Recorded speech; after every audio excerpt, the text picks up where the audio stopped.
Akafuba k'abakulu mu kibiina akatudde ejjo mu State House Entebbe kyasaliddwawo nti ensonga z'ani anaakwata ekibiina bendera ku bwa sipiika zitwalibwe mu kabondo k'ekibiina mu paalamenti. Abaabaddeyo abatayagadde kwatuukirizibwa batutegeeza nti Pulezidenti Museveni yasoose kusinkana omumyuka wa sipiika aliko kati Jacob Oulanyah, oluvannyuma n'ategeeza nti ayagala ebintu bya sipiika n'omumyuka we bitambule nga bwe biri kati. Akafubo kano akatandise ku makya ku ssaawa nga 5 kawedde mu matumbi budde era nga bonna abaagala ebifo byombi baakeetabyemu era baabuuziddwa ebibuuzo omu ku omu okumala eddakiika eziri wakati w'5 ne 10. Ensonga ze baabuuziddwako zeetoolodde ku bwesimbu, emirimu gye bazze bakola, biki bye bakoledde ekibiina n'obusobozi bwabwe okubaganya ebirowoozo wakati mu biseera eby'okusoomoozebwa. Bonna balungi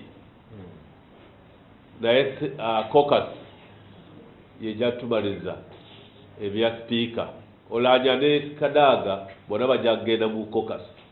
Bano baagaaniddwa okukola kakuyege okutuusa ku lunaku lwokuna lwe baneeyogerako mu maaso g'akabondo k'ekibiina. Ssentebe w'akakiiko k'ebyokulonda Tango Odoi agamba nti Kadaga n'Oulanyah bagambiddwako ku bigambo ebisongovu bye bazze bawaanyisiganya. Alinde caucus nga 5 lwakuba baleese obuvuyo mu bya sipiika.